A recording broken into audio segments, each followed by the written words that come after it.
Okay, for those of you who don't know, my name is Sherry Scott. I'm the Director of Student Disability Services here at Southwest. Welcome to the very last activity of Disability Awareness Month. This has been a great opportunity, and this initiative has truly seen an increase in one way or another in disability awareness and sensitivity for our students and staff alike. I'm looking forward to making this bigger and better each and every year. I want to take a moment to thank each of you who have come to the different events, the different activities. For this support, it has meant more than I can possibly say. It's been great. Today we're going to hear a presentation on autism.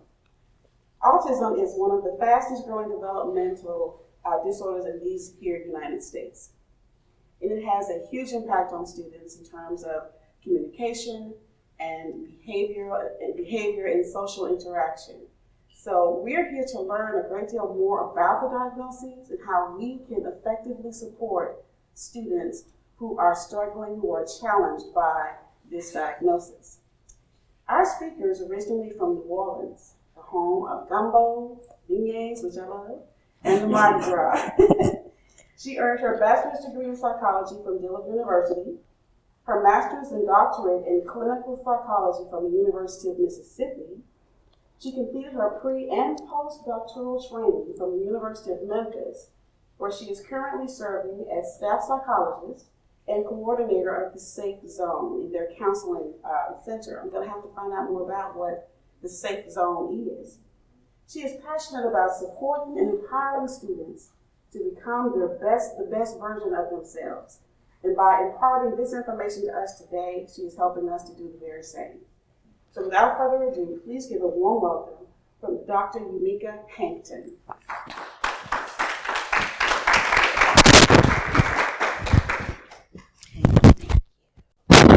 Good afternoon, everyone. So I promise to not be before you long because I recognize that this is a lunch period and I don't like lecturing. I like for it to be a conversation. And so I am going to give you some basic information about working with students who are on the autism spectrum, but I also want to answer any questions that you may have regarding behaviors or concerns that you're seeing in the classroom. Okay. So as Ms. Scott mentioned, autism is a neurological or developmental disorder that's characterized by impairments typically in three areas. Either it's in communication or social and interpersonal interactions with others, or maybe you're seeing repetitive or restrictive behaviors. Now, in the last couple of years, our classification of autism spectrum disorders changed a little bit. So before we used to know them as autism, Asperger's syndrome, child disintegrative disorder, Rett's disorder, but now those things have changed. Now since the DSM-5, and I think it's been since 2013, we now group all of those disorders under one umbrella, and we refer to it as autism spectrum disorders. So a note about Rett syndrome. Rett syndrome used to fall underneath the autism spectrum disorder, but it's no longer under that category because we now know the cause of Rett syndrome. It's more of the result of a genetic mutation versus a neurological or developmental disability. And so that's why it's no longer under that umbrella. And so as I mentioned, so now we talk about autism spectrum disorders as falling along a continuum. So let's say on one end, the most severe end of the autism spectrum, that's when we'll see what we used to call childhood disintegrative disorder. And then as you move along the middle of the continuum, that's where we tend to see symptoms consistent with what we used to call autism or just autism or pervasive developmental disabilities. And then as you continue to move along the spectrum, we see what we call higher functioning autism or also Asperger's syndrome. I would imagine because this is a college setting, most of your students either have present with more Asperger-related symptoms than what we would see in the lower end of the autism spectrum. And so I'm going to speak a little bit about Asperger's syndrome. But before I do that, I do want to ask, do you all know the difference between these different categories that's underneath? No, I'm glad that you took time to ask us that, because from what I understand, people have said that you can grow out of autism. So now that I'm hearing this, would that be considered Asperger's or how? No, so you don't necessarily grow out of autism, but you learn strategies to manage your behaviors. And so typically the difference between autism and Asperger is that for those who have autism, they tend to have cognitive deficits, language deficits, more so than in Asperger's, where they typically have average to above average IQ, and they don't have deficits in language as it relates to articulation, but it tends to be in terms of their understanding of the language or word usage. And I'll give a couple examples of that as well. So typically in the past, the more severe symptoms of autism, typically difficulties with language and communication, lower cognitive abilities, and more problematic behaviors. So difficulties, more learning deficits. Whereas in Asperger's, it's primarily related to their social behaviors and their understanding of language. So pervasive developmental disorder, just for clarity, so that was a term that was used when the student's symptoms weren't as severe as autism, but they weren't considered a strength as in Asperger's, and so they were given that pervasive developmental disability. But again, in terms of Asperger's, which we'll focus on today since that's probably your most common population, they fall along the higher functioning end of the spectrum. And so typically, as I stated, language development is on time, and they tend to experience fewer learning deficits. So it's not that they can't learn, we just need to incorporate some additional strategies to support their learning. In the past, the prevalence of autism spectrum disorders, they used to say that it was 1 in 150. And then it was 1 in 94. And now we're hearing numbers such as 1 in 68. And so some people are arguing that we're seeing an increase in autism spectrum disorders, or it's on the rise. And I actually believe that we're in a better position to accurately recognize and diagnose autism spectrum disorders, when in the past students were being misdiagnosed as having conduct disorders or oppositional defiant.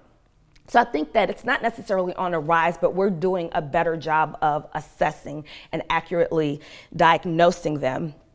And so according to Autism Speaks, I think it was around 2014, they indicated that 40% of individuals with an autism spectrum disorder have average or higher IQ, and they're able to meet the demands of college level academics. Now, I do want to talk about some of the specific behaviors that you will see in individuals who have an autism spectrum disorder. But before I do that, I want to give a disclaimer. So due to the diversity and the complexity of autism spectrum disorders, I don't want there to be a take-home message that anyone who has an autism spectrum disorder ruling will engage in these behaviors. If you have had the pleasure of working with one student on the autism spectrum, you've worked with that one student, okay? So you don't want to make assumptions or generalize. But there are some common characteristics and features that we see in individuals who have autism spectrum disorders. So with that being said, again, we mentioned deficits or impairments in 3 areas: behavior, language, and then social interactions. One thing socially that we want to be mindful of is that sometimes our students' behaviors are deemed as rude or odd or disrespectful.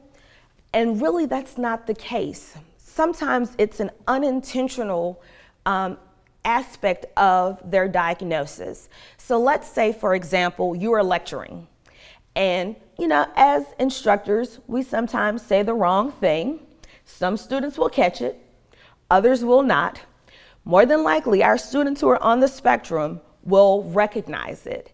And what they may say is, well, actually, what the book has stated is A, B, and C. They're not intentionally trying to be rude. That's not their motives. But because they're used to routine and following instructions, and sometimes having an interest in a certain topic, they will know a lot about a particular area of study. And so the intention is not to correct you, but just to acknowledge that they have some additional information. Students with higher functioning autism demonstrate exceptional skills and talents. So a lot of times we make the assumption that because they're on the autism spectrum, they have cognitive declines. That's not the case. They're brilliant in many areas of study. They have musical abilities, exceptional voice tone, perfect ear in some areas. Some of them are genius piano players. So a lot of skills and talents. But as I stated, the challenges or the impairments tend to manifest in terms of language and social situations, poor social connectedness, and then the presence of repetitive or peculiar behaviors. And these impairments can really impact their ability to establish meaningful relationships with others and even participate in class if it's a matter of a language impairment. So socially, students on the spectrum may appear anxious, extremely anxious. They may avoid eye contact, not to be rude, but eye contact can increase their symptoms of stress or anxiety. They may experience problems understanding social roles and expectations. So one of the things that I used to do when I was in the school district working as a behavior specialist, I had to teach social skills to my little kids. I had to teach them about boundaries. You should not be in my face when communicating. I should not be able to feel your breath. You should not be pulling on my clothes. That's a boundary issue. But I would imagine at this level, they are not necessarily pulling on your clothes, but they may be in your personal space or constantly making demands of your time. So when you're getting to your office, they may be sitting outside the door waiting because they have a question, or that's a routine that they have developed. You may see behaviorally repetitive behaviors. So it could be hand flapping, could be finger tapping. Depending on their level of stress, they could be covering their ears. This typically increases when the student feels stressed or anxious. And to normalize some of these repetitive behaviors, because we're quick to say, well, that's odd. To some extent, when we are stressed or when we're anxious, we engage in repetitive behaviors. And we're doing so to self-soothe and to calm ourselves down. For individuals who would be considered to be neurotypical, their self-stimulatory behaviors or stimming behaviors could look like, in my case, when I had longer hair, twirling of my hair, or clicking of my pen, or if I'm in a meeting, I'm constantly doing this, or I'm walking back and forth to calm down, the tapping of the fingers. Those are all self-stimulatory behaviors, but what makes them different than the behaviors that we see in our students who are on the spectrum, those behaviors tend to be more socially appropriate or accepting. But we all engage in self-soothing behaviors when we're anxious or when we're stressed. And so that's just something to keep in mind when you begin to see these peculiar or repetitive behaviors. Asking yourself, what can I do in this moment to potentially minimize the student's stress level or symptoms of anxiety? Behaviorally, students who are on the spectrum may also have some sensory concerns. And so they may be overly sensitive to sound, taste, sight, smells. And so when you're in a classroom and you're seeing students do this, you have to consider, are you talking too loud? Is there something about the tone of your voice that's causing the student to experience some discomfort? Sometimes, just being honest, we wear too much perfume or cologne. Now, for some individuals, it's not a problem, but for our students who are on the spectrum, it may take away from their ability to pay attention and to gain the information that you're teaching, because their focus is on the discomfort of smelling something that's not pleasant. It even seems aversive. In terms of, and stop me if you have questions, because I know I'm throwing a lot out there. Any questions before I move on to language? No? Okay. Well, I guess I do. Go for it. How would you best, how would you suggest one deals in that situation? Like if I were with students and I noticed some of their behaviors, because as you're kind of describing things, there's some uncomfortable, it tends to make me uncomfortable. So what are the things that to kind of mellow out the situation or handle the situation? So one thing that you can do is simply ask, how are you feeling? What is it that you need? How can I support you? Do you need a brief 2 or 3 minute break and then come back into the classroom? A lot of times they're able to tell you what they need, they're just not able to actually problem solve. So they're able to say it's too loud, or my ears hurt, or my nose is burning, but the solution to alleviating those concerns may not be apparent. So just, what are you feeling? How can I support you? What do you need? And then allowing them to share with you what their specific needs are. And oftentimes a 2 to 3 minute break does the trick, And even initiating that as a part of your strategy, and we'll talk about some strategies before I conclude. But does that answer your question? Okay. Any other questions about behaviors or social interactions? Okay. Well, in terms of language and communication, individuals on the spectrum may not engage in appropriate reciprocal conversation. Sometimes it looks like they're talking at you versus with you. And this occurs in those instances in which they're really excited about a particular interest. They want to tell you the entire story. I mean, from birth to the very end. They're excited about it, but you may offer them nonverbal cues that you're not interested. They may not pick up on those nonverbal cues. Conversations and questions may seem tangential or repetitive, so they're constantly going back to that topic of interest. One, because it does not produce anxiety, because they've probably mastered that particular area of study or interest, and so they feel comfortable talking about it. In terms of speech, they may have unusual intonations, maybe their rhythm, rate, or speed of communication seems different.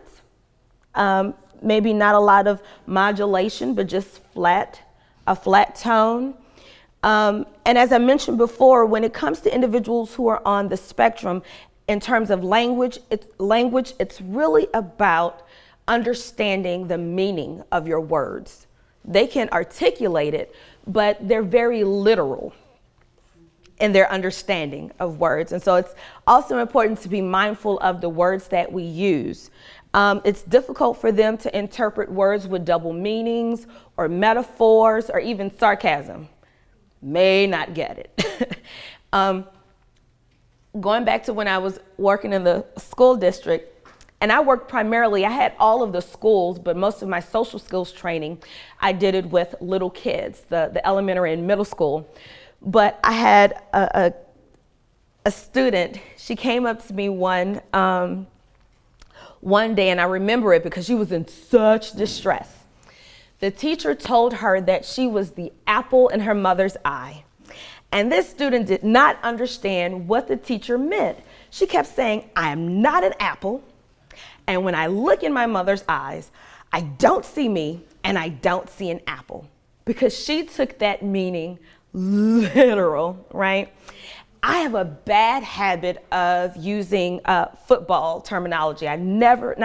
Baseball. Never played baseball or any sports for that matter, but I like to say things like, let's touch base later.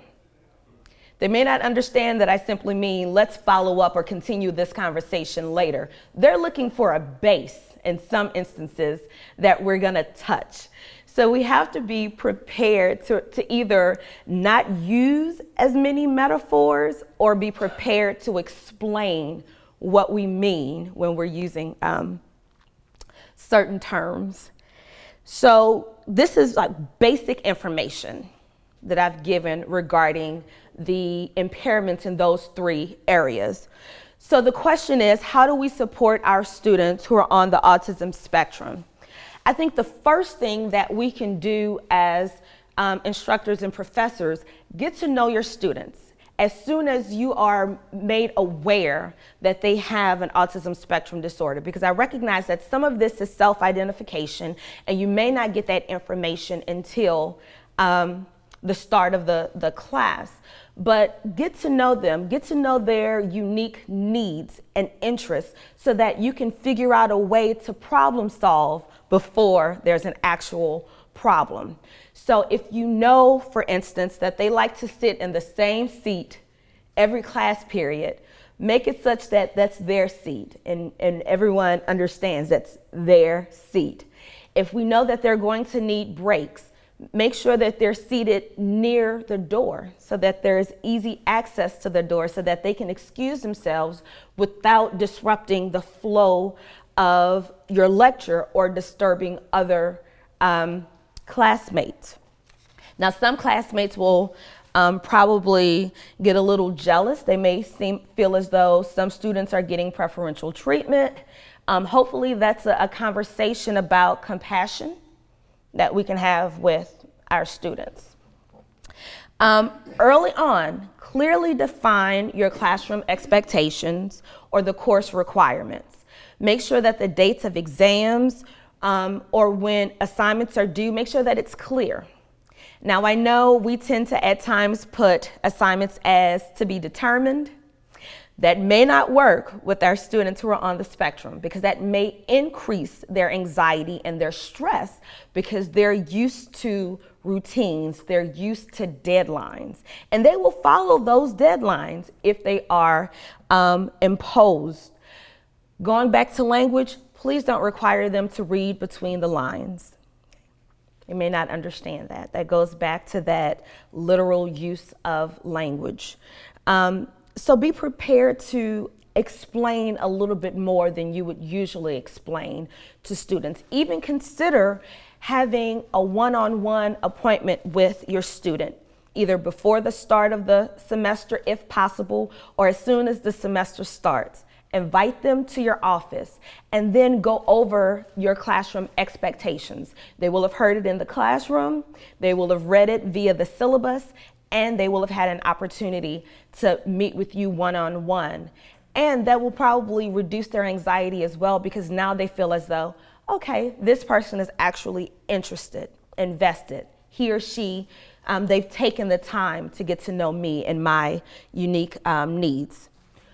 Avoid, as much as possible, the use of absolutes such as always, all, never, none, because again, they're very literal. And if you say always or never stand up when I'm talking, then when they need a break, they may increase in their self-stimulatory behaviors or inappropriate behaviors because they know they need a break, but you said never stand up or move when I'm talking. So just be mindful of word usage. As much as possible, and I recognize that things happen, Make students aware of any changes in advance. So if there's going to be a change in the due date of an assignment, or a change in the test date or content, if you're going to have a guest lecturer, if you have to switch the classroom location, try to make students aware sooner than later. Because if the student goes to the classroom and they see someone else preparing to lecture, or they go to the classroom and no one's there, but there's a sign that says go to another building or classroom, because that's not a part of their routine, it may increase their anxiety and increase inappropriate behaviors because they're trying to self-soothe. We all benefit from verbal praise and reinforcement.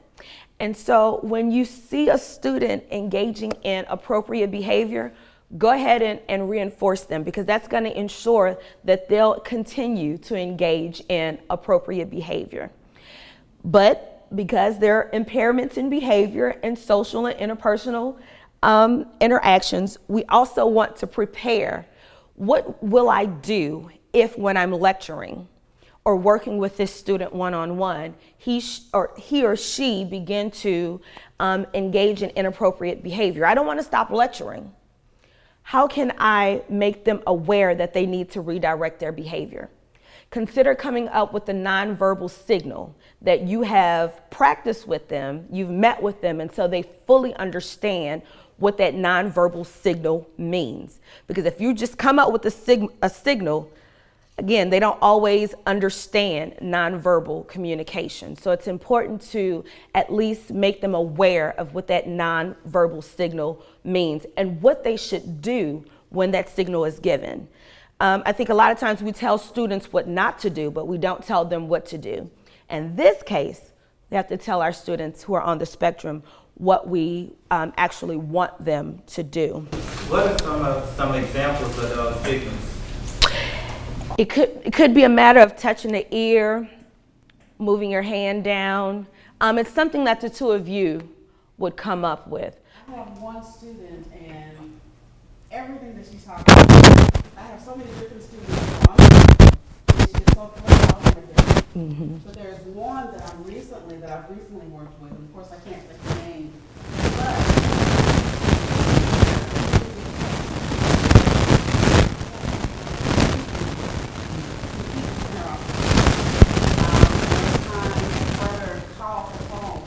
during class. That's not supposed to happen. So she lost a little bit.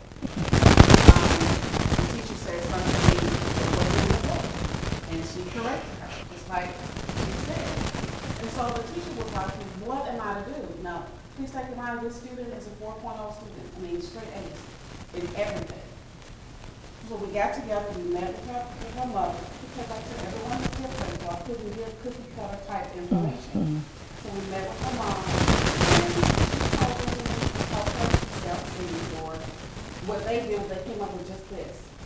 If the teacher is lecturing and she has something to say, she has to write down the question, and she knows to ask them at the end of class. But if she's feeling a certain type of way when the teacher is lecturing, then the teacher, she can do this, and the teacher can do the same. And that's their little something between themselves. And it helps the student a great deal.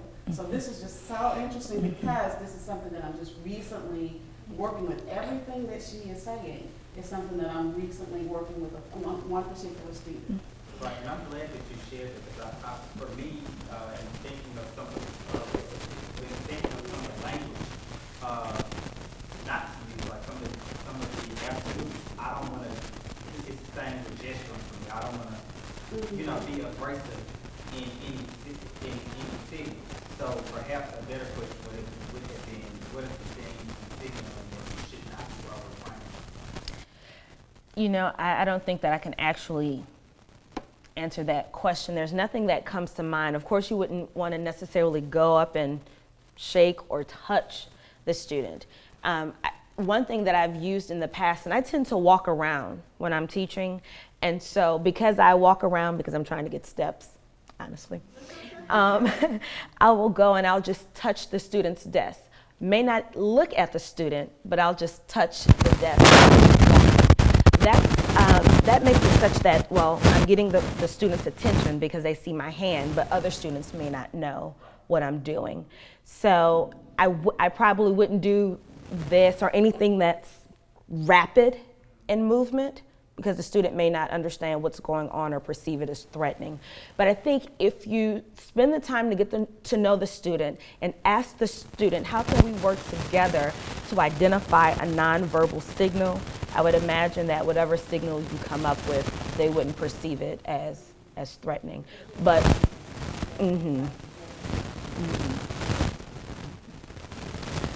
any other thoughts or questions or classroom experiences that you would want to share?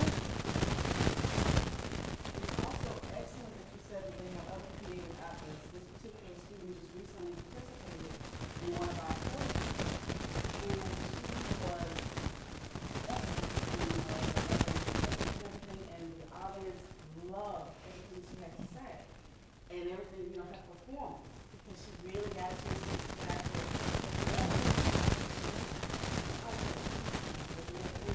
people don't gravitate towards her because she does different things that might be considered odd. But in this particular instance, she was and she was so happy that she had that experience. She was so happy because all of the people that were there, they gave her standing ovation. They got to see her shine. Right. And a lot of times we only see what we perceive as the negative, but we don't highlight their strengths. And so that was an opportunity to allow her to showcase her talent. Sure.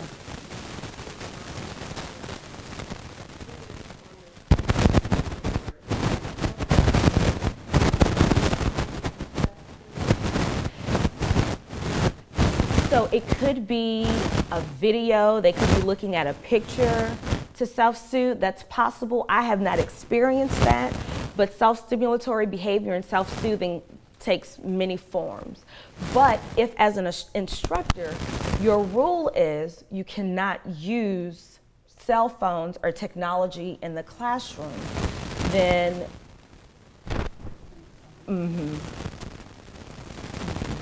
But you can possibly self-soothe with a cell phone. They could, like I say, watching a picture, watching a video, or looking at a picture that's comforting. As I mentioned, students who are on the spectrum sometimes have this this restrictive interest, right? And so maybe it's a picture of something that speaks to them. It could be a microphone or a microscope, I should say, or some type of science-related picture. And the reason why I'm saying science-related and microscope is because a lot of times students who are on the spectrum, as it relates to the higher functioning end, tend to major in those STEM-related fields. And so, I mean, they could be looking at a picture or reading something to calm themselves down. If they are to use a cell phone, you may set the parameter of you can only look at it for the first 2 minutes of class, or you can only look at it 2 minutes once you feel anxious or stressed, and then you have to put it away. And then whatever your nonverbal signal is for them to redirect, you can give that same nonverbal to use it as a indicator that it's time to put it away. Let's talk about classroom accommodations. So as I mentioned, routines are important. They're key to some of our students' success because it helps to manage their anxiety and their stress. So I mentioned earlier about allowing them to sit in the same seat or have priority seating, keeping it close to the door, allowing scheduled breaks. Incorporate these things in the beginning versus trying to do it towards the end. Plan for students' success. So planning is key as well. Consider making your syllabus or textbook information, even lecture slides, available to students early on, because that'll give them an opportunity to begin to digest and learn some of the information. So when they actually hear you provide the lecture, it'll reinforce what they've already read. What do you do, and have you experienced this? Mhm. What do you do if you have a student who has not, who's on the spectrum, but has not identified that to you or maybe to nurse, student disability services, but that you're noticing some behavior, you think that there might be something there, but you have not been provided that information? So that's a little tricky because you don't want to single a student out, but I think that classroom management or behavior management works across the board. And so if you are seeing some behaviors that you deem inappropriate or distraction, having that conversation with the student, making your expectations clear, letting them know what they can do versus what they shouldn't do. Ask if they have any specific needs, how they're feeling. Again, communicating. So even if they don't have a specific ruling or accommodation, we can still make some provisions. Now, I think you get to choose whether or not you offer them extended time on test or extended deadlines for completing assignments if they don't have a formal diagnosis. But once you've established a relationship, that may be an opportunity for you to say, hey, have you considered meeting with our disability resource office? What's the title? Student Disability Office. Have you considered going there and talking to one of the counselors, or have you considered testing? But I think that's a delicate conversation that you should have once you've established a relationship with that student versus them just seeing you as an outsider telling them that they have a problem. Have you personally had an experience? So the thing with that is typically we will receive a notification from DRS. There are times that I will notice that some behaviors don't seem just right. And as a psychologist, I pick up on a lot of things. Like, I observe a lot of things. And so if the student's behavior seems peculiar, then I will have a conversation with them. But I'm a relational person, so I like to learn student names. I like to learn a little bit about their history, where you're from, where are you from, what are some things that you enjoy doing, because I think when you do that, it shows that I'm invested. And once I get that information, I get to incorporate some of that throughout my lessons. So they feel, oh, she gets me. Hey, that's a conversation that we had. But I don't include like sensitive information. But again, once you have an opportunity to get to know your students, you can use that knowledge to shape their behaviors.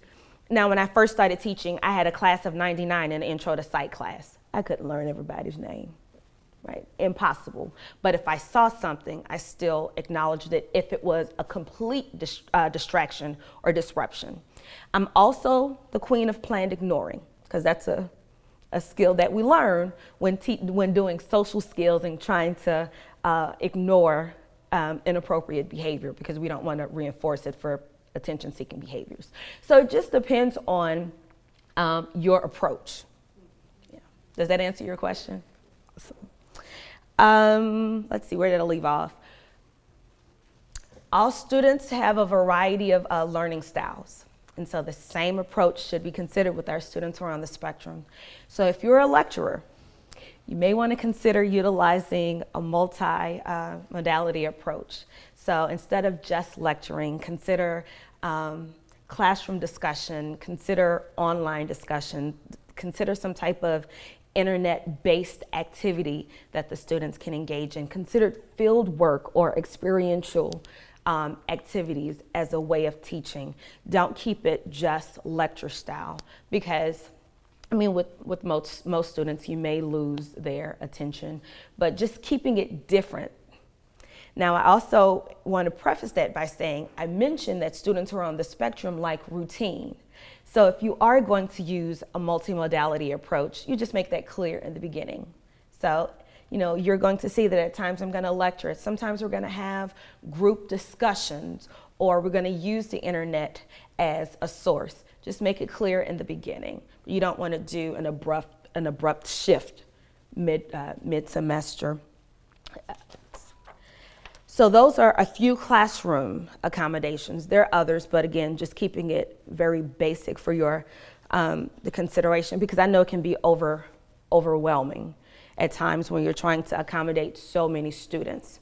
In terms of assignment accommodations, as I mentioned before, maybe additional time for completion of assignments or extended time on tests, because we know that language and understanding language tends to be an area of impairment. So we want to make sure that they have an opportunity to actually understand what you're asking and formulate their response. If they're already anxious and stressed, their ability to produce good quality work will probably diminish because they're trying to minimize their anxiety or stress. So considering extended times and consider different ways that you assess knowledge. So instead of, essays all the time, consider multiple choice, consider fill in a blank, because that will give you a diverse way to assess their knowledge of the subject matter. As much as possible, similar to the textbook and the syllabus, provide printed materials as well as electronic materials as soon as possible. And if you can summarize lecture notes or outlines, and I know that that's a bit much, but in those instances when you can, summarizing your lecture or giving them an outline will also help them to retain the information and follow. When students are given a lot of assignments, if they have to figure out which assignment is more important than the other, that may increase anxiety. And so consider helping the student to prioritize assignments. So this is the assignment that you want to work on first. I know this one seems fun or doesn't appear to require as much work, but this one has a deadline of May 7th and the other one has a deadline of August 6th. You want to focus on the May 7th. So just making that clear and helping them to understand why they need to prioritize their assignments. Group work. We oftentimes assign group work. This may be problematic for our students who are on the spectrum. One, because of the use of language. We can't always control how our other students communicate, but because social interactions increase anxiety and they tend to not understand certain social interactions, we want to try to minimize group assignments as much as possible, or again, devise another way to assess the work once the group assignment is turned in or completed. I don't want to suggest that we should reduce coursework. But in terms of, let's say if your test, you typically give a 100-item test because you're trying to assess knowledge. For the student who's on the spectrum, I'm not saying make the test easier. I'm saying see if you can reduce it from 100 to 50. Because even with 50 questions or even 25 questions, you should be able to assess mastery of the subject matter. 100 items could be overwhelming. And again, they may begin to try to figure out, well, this is a lot. And so if I'm going to self-soothe, I'm going to try to pick answers that I think I should answer. But some questions may be worth more than others, and then they get a low grade because they're trying to figure out which questions to answer. So in those instances, when you can, try not to offer a 100-item quiz for the student who's on the spectrum. And when possible, avoid pop quizzes. I used to give pop quizzes all the time. That was my way of gauging attendance in the beginning, right? So for a student who's on a spectrum, an unexpected pop quiz or being called on to answer a question and they didn't raise their hand could increase the inappropriate behaviors. And so in those instances when you can avoid giving a pop quiz, I would encourage you to do so. So I recognize I've been talking for a while, so I'm going to wrap it up, okay? Perception is everything. So depending on whether you see the student on the spectrum as a challenging math problem that needs to be solved or corrected, or a sunset that should be appreciated, that will determine the quality of your interactions and the student's success. So if you see them as a challenging math problem, you will experience their odd or negative behaviors as being problematic, and you will focus solely on those perceived negative behaviors. And it will actually cause you to lack compassion with that student and get easily frustrated. But if you experience them as a sunrise or a sunset that needs to be appreciated, you'll recognize them for the strong college student that they are, and you'll recognize that despite the fact that they need help in putting the social puzzle pieces together, they're oftentimes quite bright and talented. And when those interpersonal connections are met in those instances, they can be your best students. And the quality of their education will also be improved because you're not just focusing on their negative or perceived negative behaviors. Again, most of them are extremely bright and they major in those STEM-related fields, those difficult subject matters. And so imagine being a STEM student and you don't have an autism spectrum disorder. It's highly stressful. But being able to appreciate them and their ability to put forth effort even in those hard course areas, I think that will help you to better serve them. And quite honestly, you will rarely see them in any school or office politics. They will not be your confusion maker. And so I leave you with the question of perception. How do you see your students? Do you see them as challenging math problems that need to be solved? Or do you see them as sunsets that should be appreciated? So that's my spiel. So we're going to open it up for some more questions, if you have them. Thank you. Do y'all have any other questions? What do you think about developing a support group for students on the spectrum? Yes, so I think that that's an excellent support system with having someone who is skilled in social skills, because when you have a group of individuals with some similar impairments, they may learn some inappropriate behaviors from the other person. But I think it's always important to have a community so that students don't feel as though they're alone. They have a you understood type feel, and yet they may find another student who's interested in the same subject matter that they're interested in. And so that may help them to cultivate those interpersonal relationships as well. So I think having a support group or building a community, it's always a positive, always a positive. And you may be able to, with that support group or community, infuse different skill building workshops or lessons so that early on they know what to expect when they go to class the first day. They will know to go and speak to their teacher and say, hi, my name is Yumika and I have an autism spectrum disorder and here's my paperwork, or here's what I need, or here's what's worked for me in the past. I think that's always helpful. Mm-hmm. Any other questions? Well, I appreciate the smiling faces. Please let me know if in the future, if you have any questions. Ms. Scott has my contact information. I'm more than willing to answer any questions. Thank you so much. You are welcome. Thank you all so much for coming. I knew a lot of the things that she was talking about, but I learned so much, and I hope you guys did as well. Maybe Dr. Tina, I was hoping you get to work on some of the support. System for